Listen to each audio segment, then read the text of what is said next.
कि अरे का हो भाई लोग, खाली पवने खेसारी पर ध्यान देव जा मर्दे, कि हमरो लेखा छोट कलाकार पे थोड़ा बहुत ध्यान दृष्टि देव जा।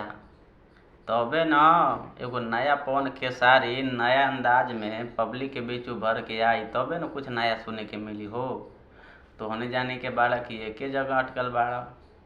फिर भी आज अपन कलाकारी के प्रस्तुत करे जा रहल बानी सड़ सोन के रूप में, जवन की गाना के बोल कुछ ऐसन बा कि अरे भूल गइलू जान तू त दोसरा के पाके, खुश रही हो दोसरा के तू कोरवा में जाके।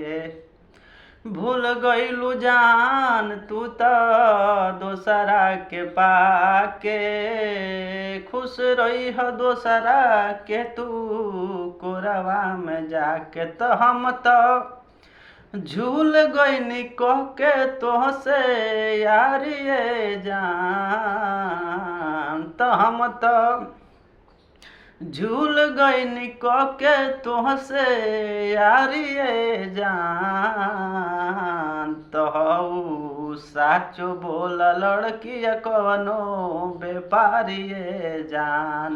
बोलो हऊ साचो लड़किया कवनो व्यापारिए जान। मिनटे में बदलेलू आपन इरादा, पल भर में तोड़ दियलू सालों के वादा।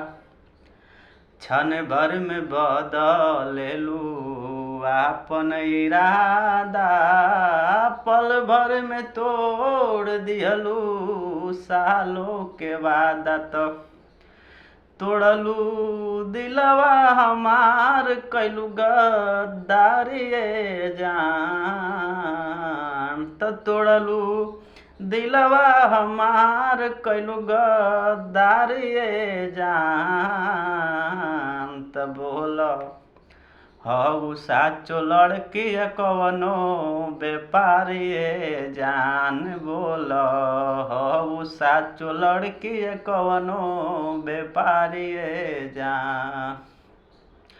हर जा तारू त जाए करे जा, खुशी खुशी जइह, बाकी अब की बार केहू के दिल ना दुखइह।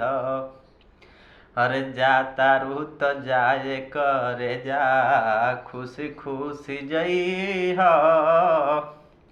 बाकी अब की बार केहू के दिल ना दुखइह। त तोड़लू दिलवा हमार बढ़ल बेकरारिए जान।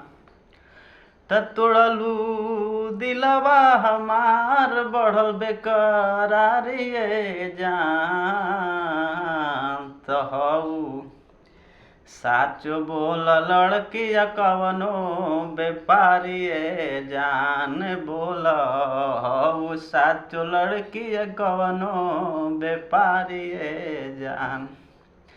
तो नमस्कार, उम्मीद करता हूँ कि आप लोग को पसंद आएगा, और नहीं भी आएगा तो हम कलाकार हैं, अपना कलाकारी करना थोड़ी ना छोड़ देंगे। धन्यवाद।